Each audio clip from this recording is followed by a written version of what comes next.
عرض سلام و احترام دارم خدمت همه شما حضار محترم و عرض تشکر از جناب آقای صدرا و سایر برگزار کنندگان محترم این انجمن خوب. یک 4 پاره رو تقدیم حضورتون میکنم با نام شب آینه ها. شبانگاه هست و با دستان بسته، همه پلهای پشت سر شکسته. سرم را می کشم تا چوبه دار، یکی در سوگ آینه نشسته. شبانگاهی که سربازان درگاه به جرم یک خودی کشتن خودآگاه مرا با دست بسته می کشیدند برای حاضران تا پای جاگاه. گناهان مرا از سر نوشتند، گلی از من به دست خود سرشتند. به من حتی ندادند سهمی از من، برای خود درو کردند و کشتند. یکی که شکل من بود از در آمد، نه از در شایدم از من برآمد. فقط از لابلای برگه هایش مصیبت های نسل من در آمد. یکی دیگر شکایت از دلم کرد، حکایت از هزاران مشکلم کرد. نه از دیروز و امروز و نه از ما، روایت از خیال باطلم کرد. همه دیدند و گفتند و شنیدند، در آخر هم به رأی خود رسیدند. به جرم قتل یک کودک خودآگاه برایم حکم اعدامی بریدند.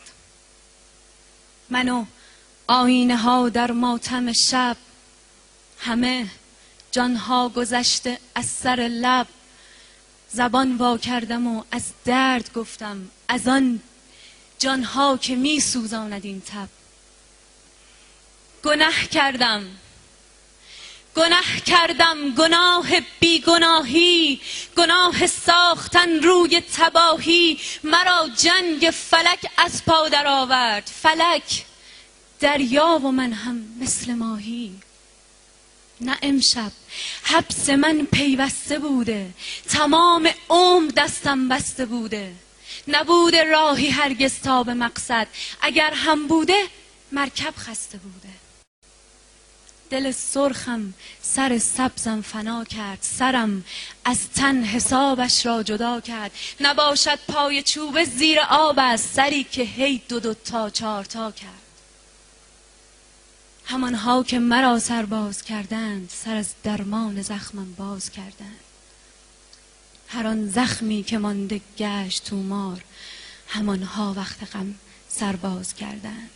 اگر مرد درونم روح کودک، فراوان است از این مقتول کوچک. میان سینه های مردم شهر مزارانی است قد یک عروسک. همه آینه ها در هم شکستند، نخ ناگفته ها از هم گسستند. نگفتم آنچه که باید بگویم، به دستم باز هم زنجیر بستند. شبانگاه است و با دستان بسته، همه پلهای پشت سر شکسته. سرم را می کشم تا چوبه دار، یکی در سوگ آینه نشسته.